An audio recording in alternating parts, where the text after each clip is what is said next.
سبيل الدموع سبيل مريح تنهد يا صاحي كي تستريح وبث الدعاء الخفي الصريح يسعك الفضاء الرحيم الفسيح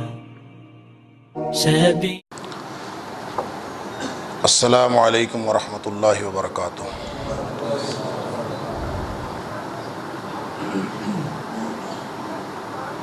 الحمد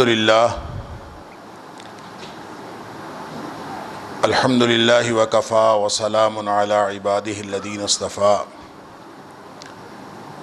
اشہد ان لا الہ الا اللہ وحدہ لا شریک لہ واشہد ان محمدا عبدہ ورسولہ صلی اللہ علیہ وآلہ وسلم۔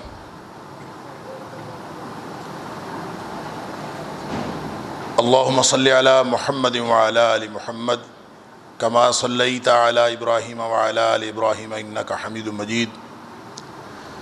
اللہم بارک علی محمد وعلی آل محمد کما بارکت علی ابراہیم وعلی آل ابراہیم انک حمید مجید۔ اما بعد فاعوذ باللہ السمیع العلیم من الشیطان الرجیم من حمزہ ونفخہ ونفثہ۔ بسم اللہ الرحمن الرحیم۔ وما منعهم ان تقبل منهم نفقاتهم الا انهم كفروا بالله وبرسوله ولا يأتون الصلاة الا وهم كسالى ولا ينفقون الا وهم كارهون۔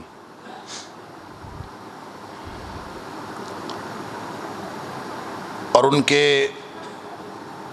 صدقات قبول نہ ہونے کی اس کے علاوہ اور کیا وجہ تھی کہ انہوں نے اللہ اور اس کے رسول صلی اللہ علیہ وآلہ وسلم کے ساتھ کفر کیا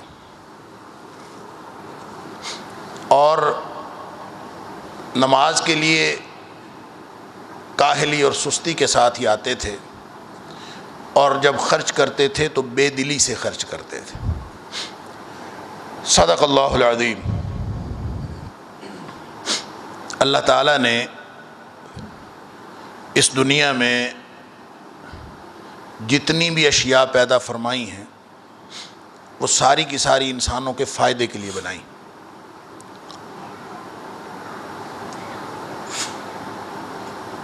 اس میں سے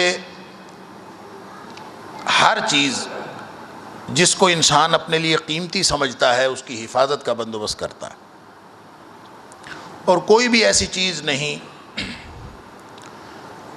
جس کی انسان کے ہاں ذرہ بھر بھی قدر و قیمت ہو اور پھر وہ اس کے بارے میں، اس کی حفاظت کے بارے میں فکر مند نہ ہو۔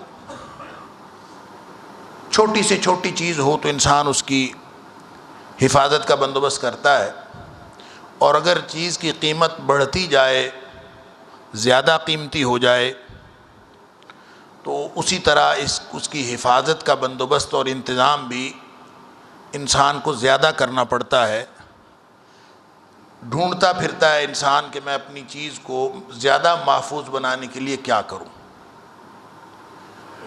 یوں ساری دنیا اور دنیا کی ہر نعمت، اگرچہ اس کی اللہ کے ہاں کوئی قدر و قیمت نہیں ہے، اس اعتبار سے کہ انسان کہے کہ میں ہر چیز کے اوپر اس دنیا کو ترجیح دینے بیٹھ جاؤں، اس کی کوئی قدر و قیمت اللہ کے ہاں نہیں۔ بنائی ہمارے استفادے کے لیے۔ هو الذی خلق لکم ما فی الارض جمیعا، سارا کچھ تمہارے لیے بنایا، لیکن انسان اپنے فائدے کے لیے دیکھتا ہے جس چیز میں فائدہ محسوس ہوتا ہے، اور پھر یہ پرکشش دنیا ہے، امتحان کے لیے پرکشش بنائی گئی ہے۔ انا جعلنا ما علی الارض زینۃ لہا، اللہ فرماتا ہے ہم نے اس کو خود پرکشش بنایا ہے، اس لیے کہ امتحان ہوتا ہی تب ہے جب انسان کے دل میں کشش محسوس ہو۔ لِيَبْلُوَهُمْ أَيُّهُمْ أَحْسَنُ عَمَلًا، اس لیے پرکشش بنایا تاکہ تمہارا امتحان کرے۔ اللہ اکبر۔ لہذا انسان جس چیز کو سب سے زیادہ قیمتی سمجھتا ہے اتنی ہی زیادہ اس کی حفاظت کا بندوبست کرتا۔ لیکن یہ دنیا جس کو ہم بڑی قیمتی سمجھتے ہیں، اور مادی نعمتوں میں سے جتنی مرضی نعمتیں مل جائیں، ان تمام نعمتوں کی اللہ کے ہاں قطعاً کوئی قدر و قیمت نہیں۔ نبی اکرم صلی اللہ علیہ وآلہ وسلم فرماتے ہیں لو کانت الدنیا تعدل عند اللہ جناح بعودۃ، اگر یہ دنیا کی جو کچھ بھی اس کی نعمتیں ہیں، اس کے اندر جو کچھ بھی ہے، اگر اس کی حیثیت اللہ کے نزدیک ایک مچھر کے پر کے برابر بھی ہوتی، ما سقا کافرا شربۃ من ماء، تو اللہ کسی کافر کو ایک گھونٹ پانی کا نہ دیتا، اس لیے کہ وہ اپنے دشمنوں کو کیوں دیتا اگر یہ قیمتی چیز ہوتی، لیکن انسان اس کو قیمتی سمجھتا ہے۔ تو کون سی چیز قیمتی ہے؟ جس کو انسان قیمتی سمجھتا ہے وہ تو قیمتی نہیں ہے، اس کی تو کوئی حیثیت نہیں۔ تو اس دنیا کائنات میں انسان کی جو سب سے قیمتی چیز ہے وہ اس کا عقیدہ اور ایمان ہے۔ ساری دنیا لٹ جائے، انسان کا سارا مال و دولت وہ ختم ہو جائے، لیکن عقیدہ بچ جائے تو سمجھ لیجئے کہ سب کچھ بچ گیا، کچھ بھی نہیں گیا۔ اور اگر ساری دنیا انسان نے حاصل کر لی، بظاہر وہ اڑا جا رہا ہے اور کہتے ہیں کہ کامیاب ترین زندگی گزار رہا ہے، لیکن حقیقت یہ ہے کہ اس کا ایمان اور عقیدہ نہیں بچا تو اس کے پاس ککھ بھی نہیں بچا، کوئی چیز اس کے پاس نہیں۔ لہذا عقیدے اور ایمان کی جس کو ظاہراً اس کو تولنے کا اور ظاہراً اس کو پرکھنے کا اور اس کو جانچنے کا معیار ظاہری اعمال ہی ہیں، وگرنہ ایمان کا محل تو انسان کا دل ہے، تقوی کا محل تو انسان کا دل ہے، عقیدے کا محل تو انسان کا دل ہے۔ لیکن پتہ کیسے چلے گا؟ اس کے اعمال سے پتہ چلے گا کہ کیا کرتا ہے۔ اللہ اکبر! اور اس کے اعمال سارے کے سارے اس کے عقیدے کے اوپر منحصر ہیں۔ اللہ فرماتا ہے، یہ جو آیت میں نے آپ کے سامنے تلاوت کی ہے، یہ اللہ نے منافقین کے بارے میں نازل فرمائی، سورہ توبہ کے اندر یہ منافقین کے بارے میں، کہ ان کے صدقات قبول نہیں ہوتے، اور اس کی وجہ یہ ہے کہ اللہ اور اس کے رسول صلی اللہ علیہ وآلہ وسلم کے منکر ہیں، کافر ہیں، ان کے ساتھ کفر کرتے ہیں۔ ہم نے جن کو کافر سمجھا ہے، یہودی ہیں، عیسائی ہیں، سکھ ہیں، ہندو ہیں، ان کو ہم کہتے ہیں کافر۔ منافق کے بارے میں ہمارا تصور یہ بنتا ہے کہ بیماری اس کے دل میں بھی ہوتی ہے، لیکن یہ بیمار ایسا ہے کہ یہ شاید واللہ عالم ہمیں تصور ایسا آتا ہے کہ شاید اس کے دل میں کچھ ایمان ہوگا اور کچھ کفر ہوگا، پھر وہ منافق بنتا۔ ایک طرف کافر، ایک طرف مومن، درمیان میں منافق۔ اللہ اکبر! کافر ہو تو ہم سمجھتے ہیں عقیدہ گیا، مشرک ہو ہم سمجھتے ہیں عقیدہ گیا، تو منافق ہو تو پھر کیا خیال ہے؟ کیا اس کے دل میں کوئی رتی بھر ایمان کی رمق ہے؟ منافق کے دل میں رتی بھر ایمان نہیں ہوتا، بلکہ اللہ تعالیٰ نے قرآن میں فرمایا ان المنافقین فی الدرک الاسفل من النار، یہ کافروں سے بڑے مجرم ہیں منافق۔ تو جیسے کافر کے دل میں کفر کے علاوہ کچھ نہیں ہوتا، ایسے ہی منافق کے دل میں بھی کفر کے علاوہ کچھ نہیں ہوتا۔ فرق صرف یہ ہے کہ کافر وہ اپنے کفر کو چھپاتا نہیں ہے، منافق اپنے کفر کو چھپاتا ہے، صرف یہ فرق ہے، وگرنہ ہے یہ بھی کافر۔ تو چونکہ یہ اپنے کفر کو چھپاتا ہے اس لیے یہ بڑا مجرم۔ اللہ فرماتا ہے کہ یہ جتنے بھی نفقات کرتے ہیں، جتنے بھی صدقات کرتے ہیں، یہ قبول نہیں ہوتے ان کے، بظاہر یہ کر رہے ہوتے ہیں، قبول نہیں ہو رہے ہوتے، نمازیں پڑھ رہے ہوتے ہیں، قبول نہیں ہو رہی ہوتی، اور یہ روزے رکھ رہے ہوتے، قبول نہیں ہو رہے ہوتے، اعمال سارے سر انجام دے رہے ہوتے ہیں لیکن اعمال قبول نہیں ہو رہے ہوتے۔ اس کی وجہ کیا ہے؟ اس کی وجہ یہ ہے کہ جو بنیادی شرط ہے اعمال کی قبولیت کی، جو ایمان اور عقیدہ ہے، جو دنیا کائنات کی قیمتی ترین متاع ہے، یہ ان سے محروم۔ اللہ اکبر۔ نبی اکرم صلی اللہ علیہ وآلہ وسلم کو جن دشمنوں کا سامنا تھا ان میں سے ایک دشمن منافقین تھے۔ رئیس المنافقین عبداللہ بن ابی، نبی پاک صلی اللہ علیہ وآلہ وسلم کو بتا دیا گیا تھا کہ کون کون منافق ہے، منافقین کے نام بتا دیے گئے تھے۔ اس کی وجہ یہ ہے کہ دل میں ایمان ہے کہ نہیں؟ کافر تو اپنا کفر نہیں چھپاتا، منافق اپنا کفر چھپا لیتا ہے۔ جب منافق نے اپنا کفر چھپا لیا دل میں، دل کی بات تو سوائے اللہ کے کوئی نہیں جانتا، تو جس نے چھپا لیا اس کا کیسے پتہ چلے گا؟ سوائے اس کے کہ انہ علیم بذات الصدور، جو سینوں کی باتوں کو جانتا ہے، سوائے اس کے کہ وہ بتا دے نفاق کا پتہ نہیں چلتا۔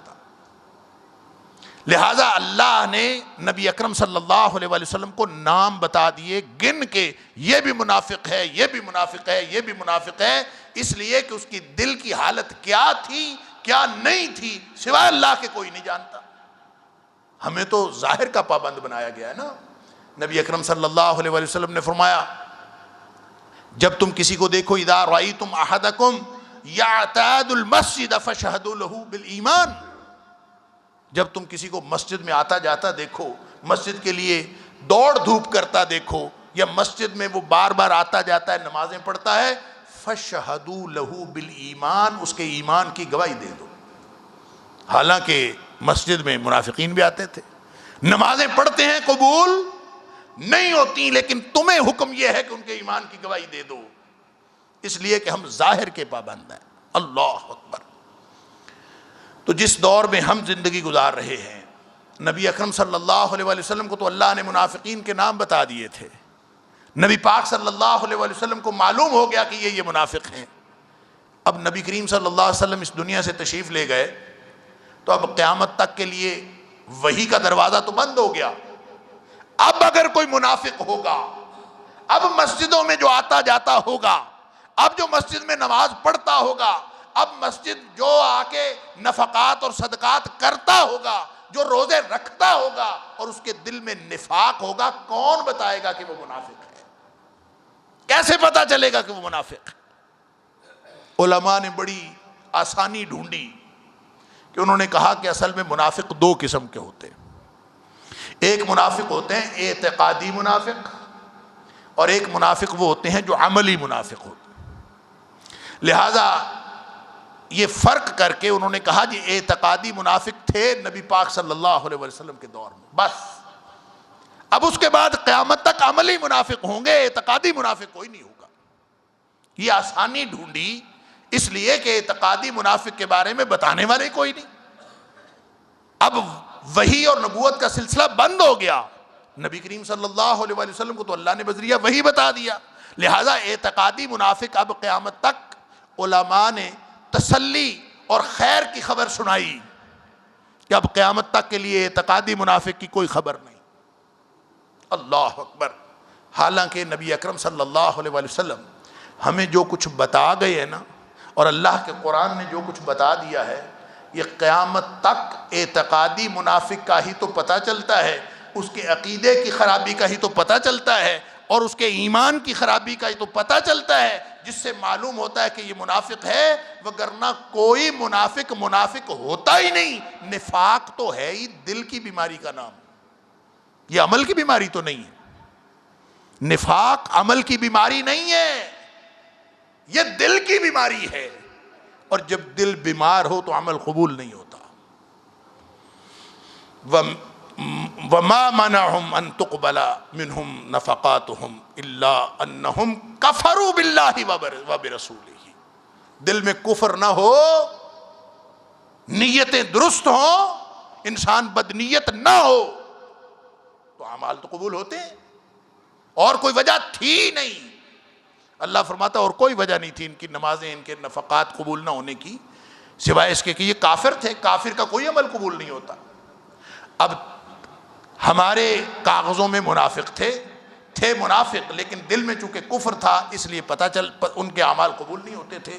اب نبی پاک صلی اللہ علیہ وآلہ وسلم نے قیامت تک کے لیے کچھ نشانیاں بتا دیں کہ اب وہی تو آنی نہیں، اب کسی کو اعتقادی منافق کا تو پتہ نہیں چلے گا، عقیدہ کس کا خراب ہے، ایمان کس کا خراب ہے، دل کی حالت کیا ہے، سوائے اللہ کے کوئی نہیں جانتا۔ لیکن ظاہری نشانیاں ہمیں بتا دیں کہ یہ نشانیاں جس کے اندر ہوں گی وہ منافق ہوگا۔ ہم نے تو فرق کر لیا یہ عملی منافق، کیونکہ وہ نشانیاں عمل کی۔ مثلاً ایک حدیث کے اندر آیا، بہت ساری نشانیاں نبی پاک صلی اللہ علیہ وسلم نے بتائیں۔ ایک حدیث میں نبی کریم صلی اللہ علیہ وسلم فرمایا آیت المنافق ثلاث، منافق کی نشانیاں 3 ہیں، اور وہ کیا نشانیاں ہیں؟ اذا حدث کذب، جب بات کرے گا جھوٹ بولے گا، وَإِذَا وَعَدَ أَخْلَفَ، جب وہ وعدہ کرے گا تو وہ وعدے کے خلاف ورزی کرے گا، اور تیسری نشانی بتائی وَإِذَا اؤْتُمِنَ خَانَ، جب اس پر بھروسہ کیا جائے، کوئی امانت رکھی جائے تو وہ ہمیشہ بددیانتی کا مرتکب ہوگا۔ اللہ اکبر۔ اور ایک دوسری حدیث میں فرمایا اربع من کن فیہ کان منافقا خالصا، 4 باتیں جس کے اندر ہوں وہ پکا منافق ہے، پکا منافق۔ اب یہ عملی والی بات تو ہم نے نکالی نہیں، یہ عملی منافق ہے اور اعتقادی منافق ہے، حالانکہ عمل عدم قبولیت کا شکار ہوتا ہی تب ہے جب عقیدہ اور ایمان خراب ہو۔ جب دل کی حالت خراب ہو تو عمل قبول نہیں ہوتا۔ یہ جو 3 باتیں نبی اکرم صلی اللہ علیہ وسلم نے فرمائی ہیں، یہ ہیں تو نشانیاں ظاہری عمل کی، لیکن حقیقت میں نشانیاں اعتقاد اور عقیدے اور ایمان کی ہیں۔ امام غزالی علیہ الرحمہ نے اس حدیث کے اوپر تبصرہ کرتے ہوئے اپنی وہ جو کتاب ہے ان کی بڑی معروف احیاء علوم الدین، اس میں وہ فرماتے ہیں کہ یہ جو 3 نشانیاں ہیں، یہ 3 نشانیاں نہیں ہیں، یہ کہنے کو 3 ہیں، حقیقت میں انسان کی پوری شخصیت کا پتہ بتا دیتی ہے۔ انسان کے اندر کیا ہے، اس کے باہر کیا ہے، اس کی شخصیت حقیقت میں کیا ہے، اس سب کا تعلق ان 3 نشانیوں کے ساتھ ہے۔ باقی ساری نشانیاں ڈھونڈنے کی ضرورت ہی نہیں ہے، یہ تو نبی اکرم صلی اللہ علیہ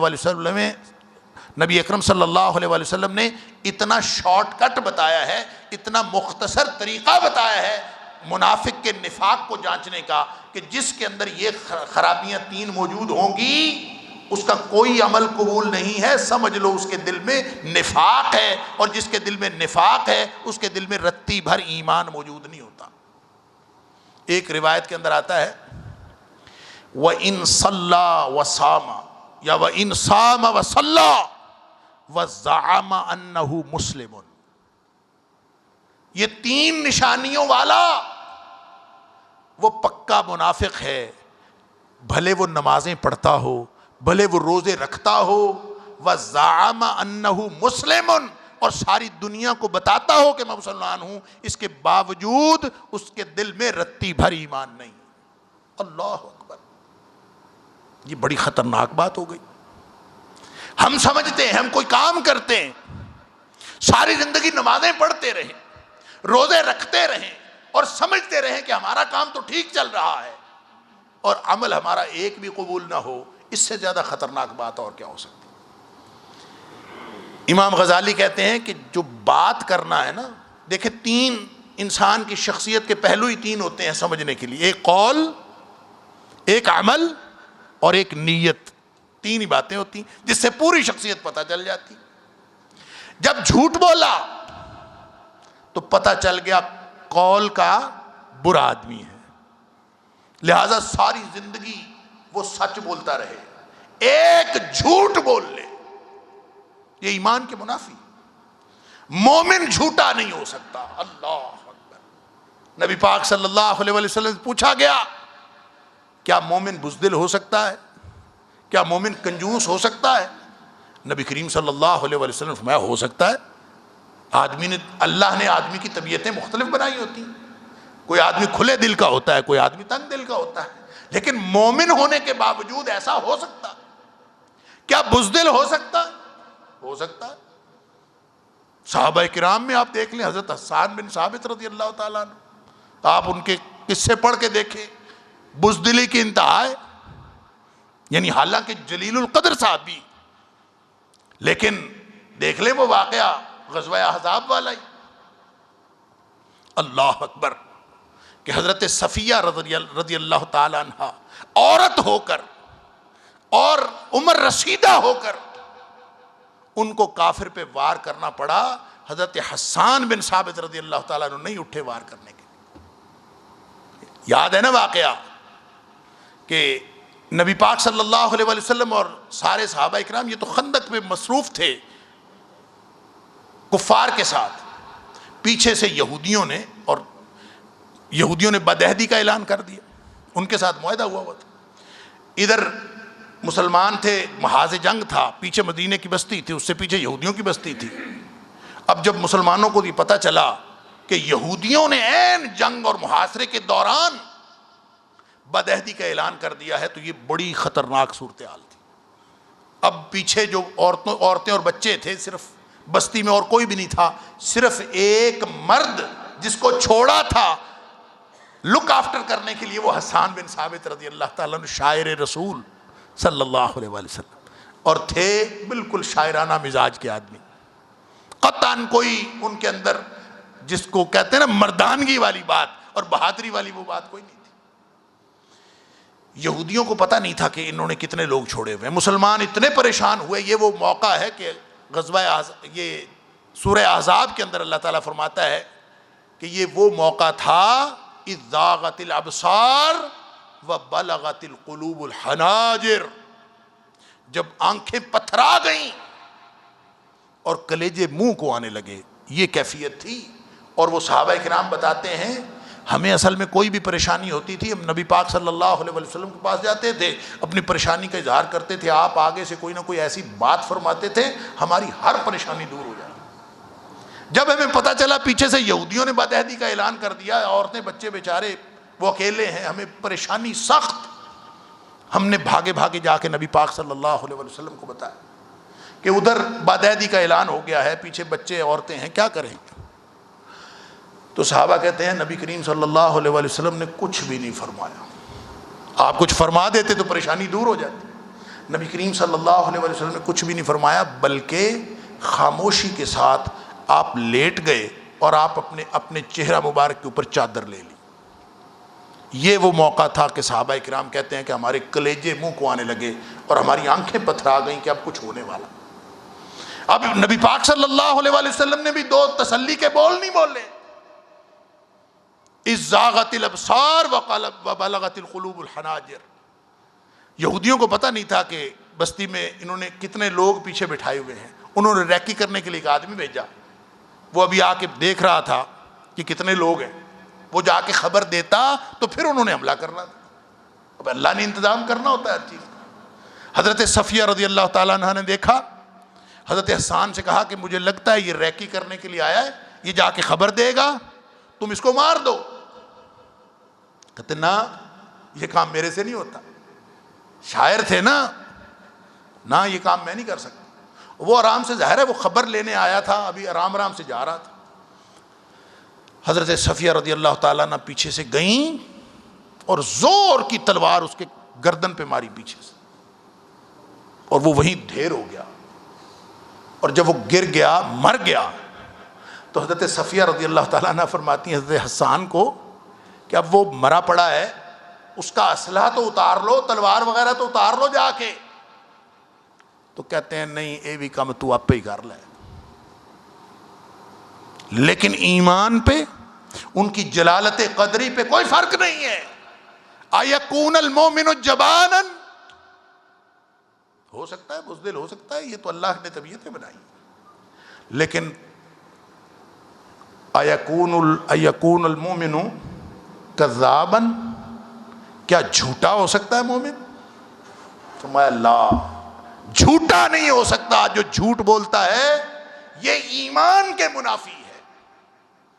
بلکہ ایک حدیث کے اندر آتا ہے کل خصلۃ یطوی علیہ المؤمن، کل خصلۃ یطوی علیہ المؤمن، ہر خصلت مومن کے اندر ہو سکتی ہے الا الخیانہ والکذب، بددیانتی اور جھوٹ مومن کے اندر نہیں ہو سکتا. لہذا جو بددیانت ہے وہ اپنے آپ کو کہے میں مسلمان ہوں، دھوکہ کرتا اور کہے میں مسلمان ہوں، لوگوں کی امانتوں میں خیانت کرتا اور کہے میں مسلمان ہوں، اس کا اسلام کے ساتھ کیا تعلق؟ یہ وہ بات ہے جو نبی کریم صلی اللہ علیہ وسلم فرما رہے ہیں آیت المنافق ثلاث اذا حدث کذب، جب وہ بات کرتا ہے جھوٹ بولتا ہے، وَإِن صَلَّى وَإِن صَامَ وَإِن صَامَ أَوْ صَلَّى وَزَعَمَ أَنَّهُ مُسْلِمٌ، بھلے نمازیں پڑھتا ہو، روزے رکھتا ہو اور یہ سمجھتا ہو کہ میں مسلمان ہوں، اس کے دل میں رتی بھر ایمان نہیں ہوتا. یعنی وہ آدمی سمجھے کہ میں نمازیں پڑھ رہا ہوں اس لیے میں ٹھیک ہوں. اپنے عقیدے کی حفاظت کرو.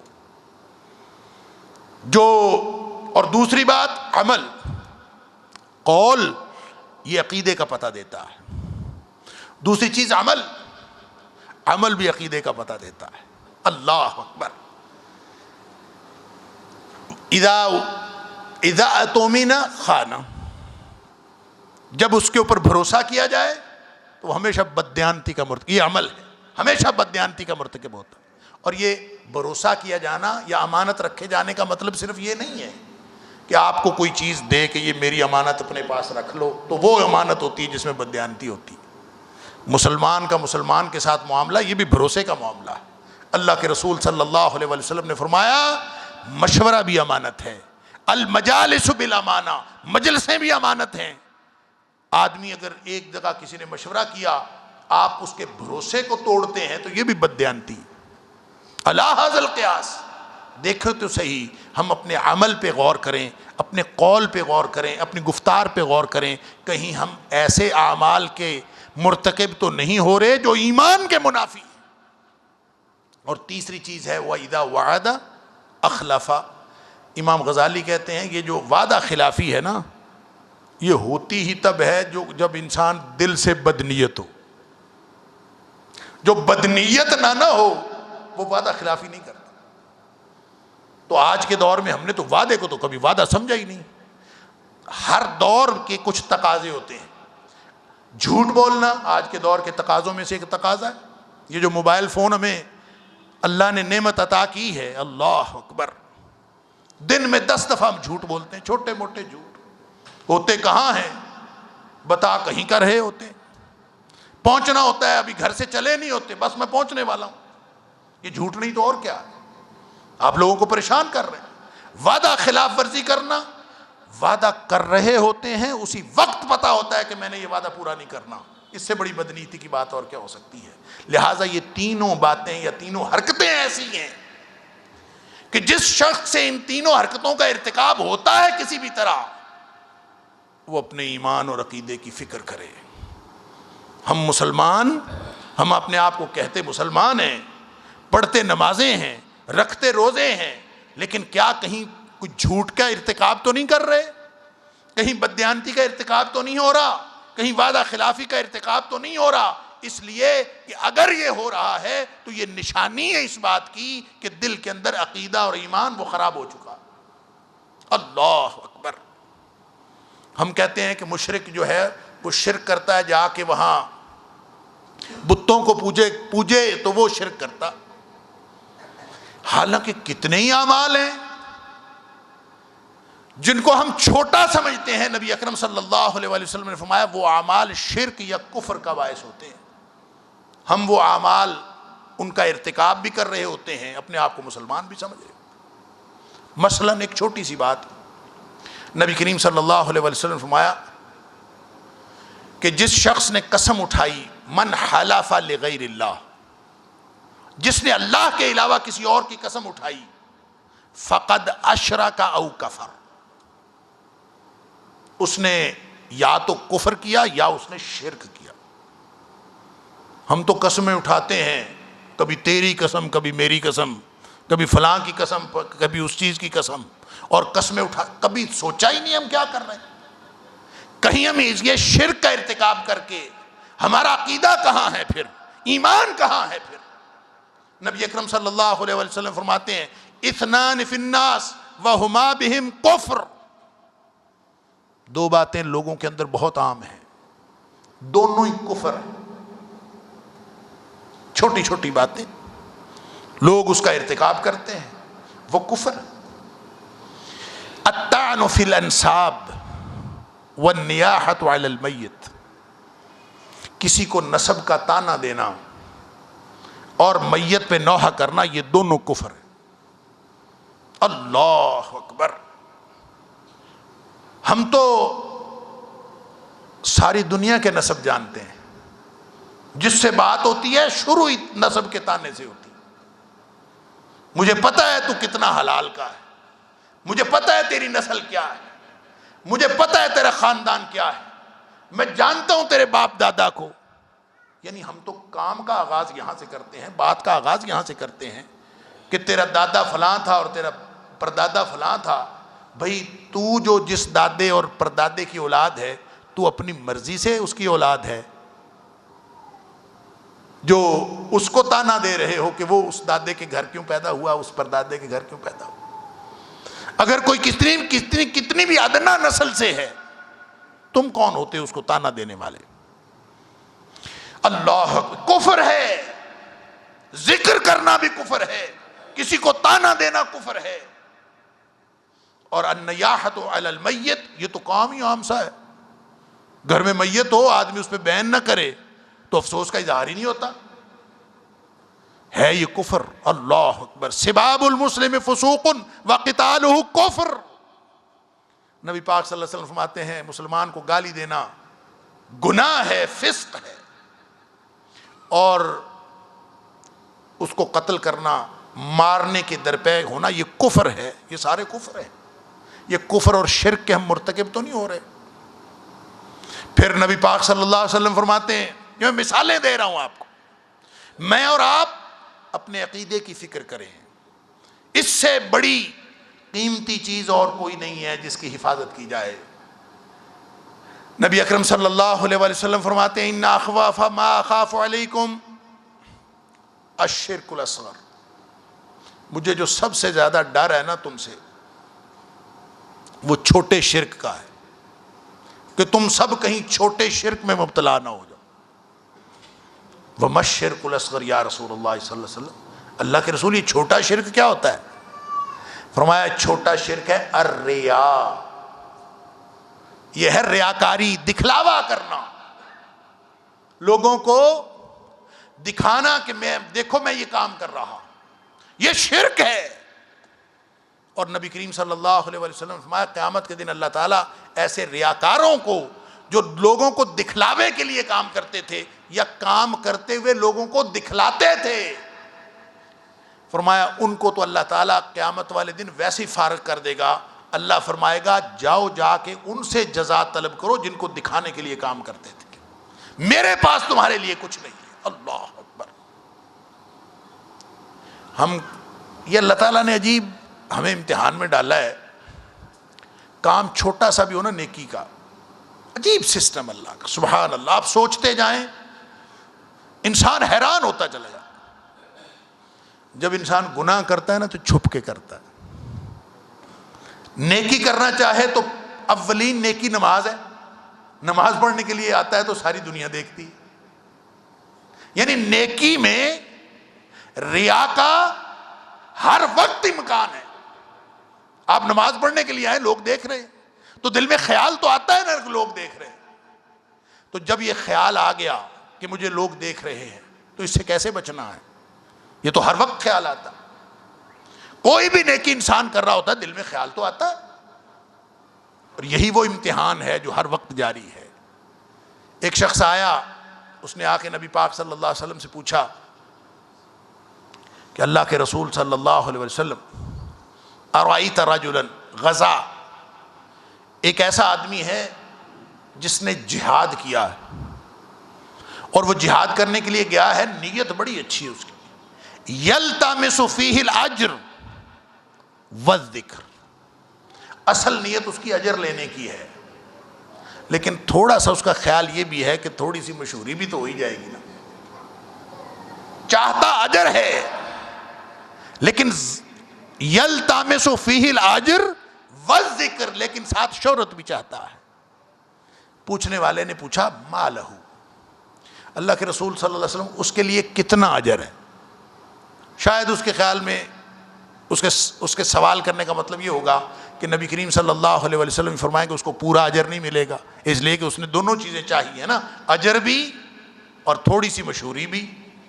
چلے اجر تو لینا ہی ہے، دوسروں کو پتہ بھی لگ جائے تو کیا حرج ہے، تو اس سے ثواب کم تو نہیں ہو جاتا؟ شاید اس کا پوچھنے کا یہ مطلب سے۔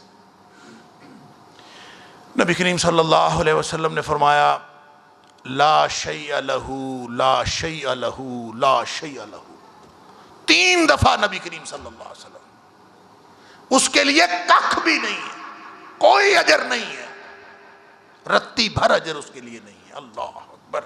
اس لیے کہ اللہ تعالیٰ قبول نہیں کرتا کوئی بھی عمل، ان اللہ تعالی لا يقبل من العمل الا ما كان له خالصا وابتغي به وجهه، جس میں ذرا سی مشہوری بھی انسان ساتھ چاہتا ہے، اجر تو ملنا ہی ہے، اللہ وہ قبول نہیں کرتا سوائے اس عمل کے جو خالص اللہ کے لیے کیا جائے، اور سوائے اس کی رضامندی کے اور کوئی مقصد نہ ہو۔ ذرہ بھر بھی اس کے ساتھ کوئی اور مقصد شامل ہو گیا تو سارے کا سارا عمل ضائع ہو گیا اور برباد ہو گیا۔ وہ پرانے وقتوں میں کہا کرتے تھے نیکی کر دریا میں ڈال، آج کل کہتے ہیں نیکی کر فیس بک پہ ڈال۔ عمرے پہ جا رہا ہوں دعا کریں، بلکہ جو زیادہ نیک ہوتے ہیں وہ بتاتے ہیں چوتھے عمرے پہ جا رہا ہوں دعا کریں، چھٹے حج پہ جا رہا ہوں، تیسرے حج پہ اللہ نے تیسرے حج کی سعادت نصیب فرمائی۔ اور بھائی سعادت اللہ نے نصیب فرمائی ہے تو اس کا معاملہ تمہارا اور تمہارے اللہ کا ہے، دنیا کو کیا دکھاتے ہیں؟ اجر تو مل گیا، تھوڑی سی شہرت بھی ہو جائے، ذرا تھوڑا سا پتہ چل جائے۔ کیا خیال ہے کہ یہ جو جس نیکی کو ہم برباد کر رہے ہیں اپنی شہرت کی غرض سے، جو شخص بھی لوگوں کے سامنے تذکرہ کرتا ہے، یہ فیس بک تو اب آئی ہے نا، میں تو بچپن سے سوچتا تھا کہ جو آدمی نیکی کا ذکر کرتا ہے لوگوں کے سامنے، ایک تو نیکی وہ ہے جو لوگوں کو نظر آ جاتی، آپ نے نماز پڑھنی ہے، آپ نے مسجد میں آنا ہی آنا ہے، لوگوں کو دیکھنا۔ ایک یہ ہے کہ آپ شام کو لوگوں کو بتائیں الحمدللہ فجر کی نماز بھی پڑھی ہے جماعت کے ساتھ، زور کی بھی پڑھی ہے، عصر کی بھی پڑھی ہے، پڑھی ہے، تمہارا معاملہ تمہارے اللہ کے ساتھ ہے، لوگوں کو ذکر کر کے کیا لینا چاہتے ہو اس سے؟ تو یہ جو نبی پاک صلی اللہ علیہ وسلم فرمایا نا ما کان لہ خالصا، جو خالص اللہ کے لیے ہو، ہم سے اصل میں تقاضا ہی خالص کا کیا گیا ہے۔ سمجھ لیجئے، ایک ہوتا ہے مصفا، ایک لفظ ہے قرآن پاک میں عسل مصفا، شفاف، جس میں کسی گرد و غبار کی کسی طرح کوئی یعنی رمق بھی موجود نہیں ہوتی، بالکل شفاف، کوئی ذرہ بھر نہ ہو، وہ شفاف ہوتا ہے۔ اللہ نے ہم سے کسی عمل کا تقاضا شفاف عمل کا نہیں کیا، مصفا عمل کا تقاضا نہیں کیا۔ اللہ کے رسول صلی اللہ علیہ وسلم کو حکم فرمایا فَاعْبُدِ اللَّهَ مُخْلِصًا لَهُ الدِّينَ، اللہ کے لیے دین کو خالص کرنا ہے، مصفا کرنے کی ضرورت نہیں ہے، مصفا ہو ہی نہیں سکتا۔ الا للہ الدین الخالص۔ فرق کیا ہے خالص اور مصفا کا؟ فرق یہ ہے کہ مصفا تو وہ ہوتا ہے جس میں گرد و غبار ہو ہی نہ، آلودگیاں ہو ہی نہ۔ خالص خالص یخلص کا معنی ہوتا ہے اس میں سے میل کچیل الگ کرنا، میل موجود ہوتا ہے، گرد و غبار ہوتا ہے، آلودگیاں موجود ہوتی ہیں، لیکن آپ کو محنت کرنی پڑتی ہے اس کو الگ کرنے کے لیے۔ اور یہ ساری زندگی کی جنگ ہے، ساری زندگی کا امتحان ہے۔ ہر عمل میں جب تم نماز پڑھنے جا رہے ہو ریاکاری کا امکان موجود ہوتا ہے، تم نے اس کو خالص کرنا ہے اللہ کے لیے، اس آلودگی کو دور کرنا ہے، تم جو نیکی بھی کرنے کے لیے جا رہے ہو، ہر نیکی کے اندر زمانے کی آلودگیاں، انسان کے اپنے مادی مفادات، انسان کو دوسروں کے سامنے ریاکاری کا جو تقاضا انسان کی فطرت کرتی ہے، یہ سارے اس کے اندر موجود ہوتے ہیں۔ ہم سے تقاضا یہ ہے کہ فاعبد اللہ مخلصا لہ الدین، اپنے دین کو خالص کرو، اپنے اعمال کو خالص کرو، ہر اس آلودگی کو جس کا امکان ہر عمل کے وقت موجود ہے۔ کوئی بھی عمل ایسا نہیں۔ آپ نے مجھے یہاں بٹھایا ہے کرسی پہ، آپ سب مجھ سے باتیں سن رہے ہیں، میں کر رہا ہوں، کیا خیال ہے میرے دل میں کوئی آلودگی نہیں آ سکتی؟ اس کا کوئی امکان نہیں ہے۔ ہر لمحہ امکان ہے، ہر لمحہ اس کو ہٹانا، اس گرد و غبار کو صاف کرنا، اس میل کچیل کو دور کرنا، ہر مرحلے پر، ہر لمحہ زندگی میں یہی امتحان ہے، اور مرتے وقت تک یہ امتحان ختم نہیں ہو سکتا۔ مخلصا لہ الدین، اللہ تعالیٰ خالص عمل کے علاوہ کوئی قبول نہیں کرتا۔ تو یہ ریاکاری کے یا جتنے بھی مادی یا دنیاوی مفادات کے امکانات ہیں، ہر عمل کے اندر یہ موجود رہتے ہیں۔ ان کو ہر لمحے، ہر عمل سے ہٹا کے اس کے ذریعے سے اللہ کی رضامندی چاہنا، یہ ہر عمل کے امتحان کے اندر شامل ہوتا۔ اللہ اکبر۔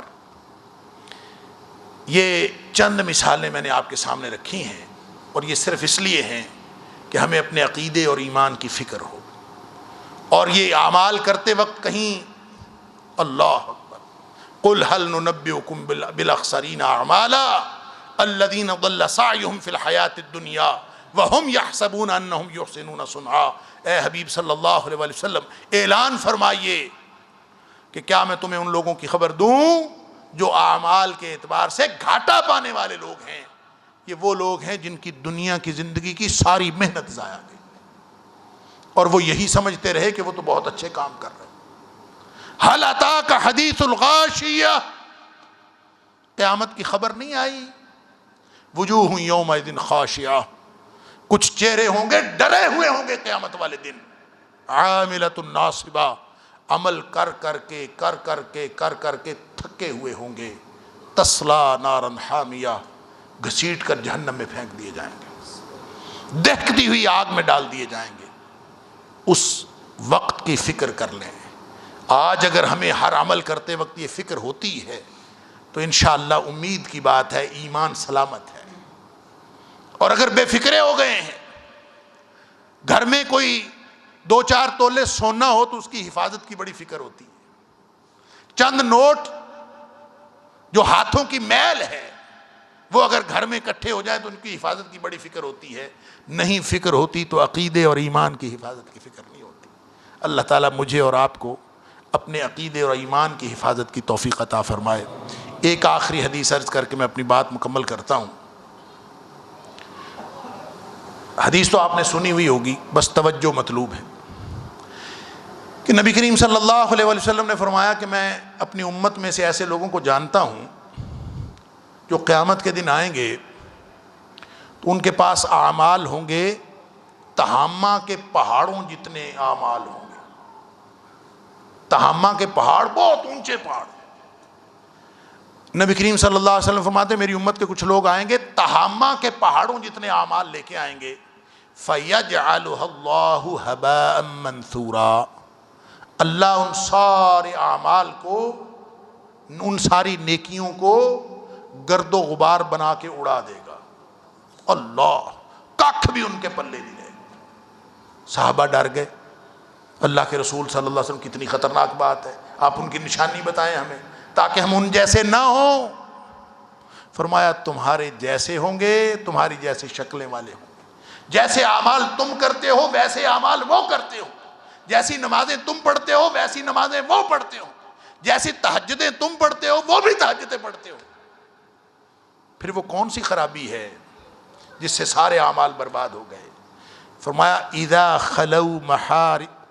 خلو بمحارم اللہ انتہکوہا، خرابی ان میں یہ تھی اور یہ ہوگی کہ جب کبھی وہ تنہائی میں ہوں گے نا، تنہائی میں، اکیلے، خلوت میں، وہ اللہ کی حرمتوں کو پامال کریں گے۔ اکیلے بیٹھ کے اللہ کی حرمتیں پامال کرنا، ذرا غور کریں، اس دور میں جو صحابہ کرام کا دور تھا، ایک آدمی اکیلا ہو، اپنے کمرے میں بیٹھا ہوا، اندر سے کنڈی لگائی ہوئی ہو، وہ کیا حرمتیں پامال کرے گا؟ اللہ کی حرمت پامال کرنے کا موقع ہی کیا تھا اس دور میں؟ اگر آدمی اکیلا ہو اور اکیلا اندر بیٹھا ہو تنہائی میں، تو کیا حرمتیں پامال کرے گا؟ صحابہ کرام نے پتہ نہیں اس حدیث کو کیا سمجھا ہوگا۔ یہ حدیث تو، اس کا مفہوم تو آج کے دور میں پورا ہوا ہے۔ یہ تو حدیث لگتا ہے ہی آج کے دور کے بارے میں۔ آج کوئی شخص اکیلا بیٹھتا ہے، تنہائی میں بیٹھتا ہے، تو یہ پوری دنیا کا گند اس کی فنگر ٹپ پہ ہوتا ہے، اس کے ہاتھ میں ہوتا ہے موبائل کی صورت میں، وہ اللہ کی حرمتوں کو پامال کرتا ہے۔ تو یہ آج کے دور میں یہ واقعہ ہوا ہے، نبی پاک صلی اللہ علیہ وسلم کے دور میں تو یہ شاید ممکن ہی نہیں تھا۔ تو تہامہ کے پہاڑوں جتنے اعمال بھی برباد ہو جائیں گے اللہ کی حرمتیں تنہائی میں بیٹھ کر پامال کرنے سے۔ لہٰذا جتنی ایمان اور عقیدے کی فکر کی ضرورت آج ہے شاید کبھی نہیں تھی۔ اللہ تعالیٰ مجھے اور آپ کو توفیق عطا فرمائے۔ وآخر دعوانا الحمدللہ رب العالمین۔ کس سے بچنے کا؟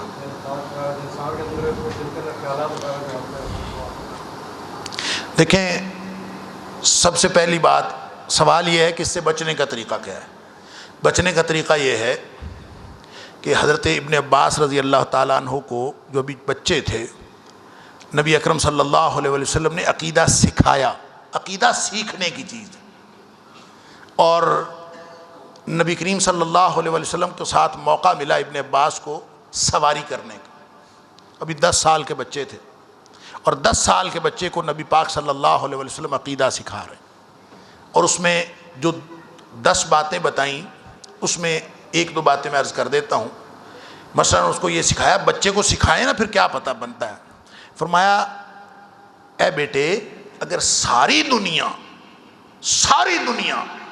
مل کے تیرا فائدہ کرنا چاہے نا، تو وہ ذرہ بھر تیرا فائدہ نہیں کر سکتی سوائے اس کے کہ اللہ چاہے تو فائدہ ہوگا۔ دنیا مل کے تیرا فائدہ نہیں کر سکتی۔ اگر ساری دنیا مل کے تیرا نقصان کرنا چاہے، اگر اللہ نہ چاہے تو ساری دنیا مل کے بھی تیرا نقصان نہیں کر سکتی۔ مثال کے طور پر یہ ایک بڑا نسخہ ہے۔ مثلا جس وقت آپ کو خیال آئے نا ریاکاری کا، دوسروں کو دکھانے کا، خیال تو آ ہی جاتا ہے کہ مجھے فلاں دیکھ رہا ہے، خوشی ہوتی، یہ فطرت ہے انسان کی۔ انسان کو اس سے دوسروں کو خبر دے کے انسان اطمینان محسوس کرتا۔ جب یہ خیال آئے کہ کہیں یہ ریاکاری تو نہیں ہو رہی، تو فوراً یہ سوچیں کہ یہ ساری دنیا، یہ تو ایک آدمی ہے یا 10 بندے ہیں، یہ ساری دنیا بھی مل جائے تو یہ میرا کوئی فائدہ کرنا چاہے تو یہ ککھ بھی فائدہ نہیں کر سکتے، تو مجھے ان کو دکھانے کی ضرورت کیا ہے؟ ان کو دکھا کر میں نے ان سے لینا کیا ہے؟ یہ کاس جوگے ہیں، ان کے اپنے پلے کیا ہے؟ یہ قابل کس کے ہیں جو میں ان کو دکھاؤں؟ اور ان سے میں نے لینا کیا ہے؟ مجھے عطا کرنے والا تو میرا اللہ ہے، میرے فائدے کرنے والا تو میرا اللہ ہے۔ اور جب آپ اس کو محسوس کریں گے کہ کسی بھی وقت، کسی بھی موقع میں، کسی بھی عمل کے اندر آپ کو تھوڑا سا محسوس ہو کہ جناب یہ گڑبڑ ہو رہی ہے، تو آپ سوچ لیں، آپ کا بڑا، آپ کا باپ، آپ کا دادا، آپ کا بھائی، آپ کا باس، کوئی بھی بیٹھا ہو، ذہن میں ہر وقت یہ بات ہونی چاہیے کہ یہ میرے لیے ککھ بھی فائدہ نہیں کر سکتا، میرا فائدہ تو میرے اللہ کے ہاتھ میں ہے۔ ریاکاری کی سارے امکانات فوراً ختم ہو جائیں گے جب آپ یہ سوچتے رہیں کہ میرے اللہ کے علاوہ میرا کوئی فائدہ نہیں کر سکتا، تو کسی دوسرے کو دکھانا نہ دکھانا برابر ہے۔ نبی کریم صلی اللہ علیہ وسلم نے فرمایا، تم سجدہ کر رہے ہو، رکوع کر رہے ہو، نماز پڑھ رہے ہو، ریاکاری کا خیال آ جائے نا تو سجدہ لمبا کر دیا کرو، رکوع لمبا کر دیا کرو، اس لیے کہ جس کے لیے کر رہے ہیں نا، جس کو دکھانا ہے، اس کے لیے اور زیادہ خلوص پیدا کریں، اور زیادہ دعائیں کریں، اور زیادہ عاجزی کریں، اور جو لوگ دیکھ رہے ہیں ان کے دکھاوے کے ڈر کی وجہ سے اس کو چھوٹا نہ کریں بلکہ اور لمبا کر دیں، تاکہ ذہن میں ایک تو یہ بات آئے کہ یہ میرا کوئی فائدہ نہیں کر سکتے، اور دوسرا یہ بات آئے کہ جو اللہ میرا فائدہ کر سکتا ہے اس کے سامنے مجھے سجدہ ریز ہوتے رہنا چاہیے اور پڑے رہنا چاہیے سجدے میں۔ دوسری بات یہ ہے کہ نفاق کو ختم کرنے کے لیے خاص طور پر، اور ایمان کو مضبوط بنانے کے لیے خاص طور پر، اور تکبر اور کبر جیسی جو دل کی بیماریاں ہیں ان کو ختم کرنے کے لیے خاص طور پر ایسے اعمال کریں، جو ایسے نیک اعمال اور جائز اعمال کریں جو انسان کی طبیعت کو اچھے نہیں لگتے۔ مثلا گلی میں جھاڑو دینا شروع کر دیں، آپ کی طبیعت کافی بحال ہو جائے گی۔ گلی کی نالی صاف کر دیں، کوئی مسجد میں آ کے جھاڑو دیں، مسجد کے غسل خانے، مسجد کے وضو خانے صاف کر دیں۔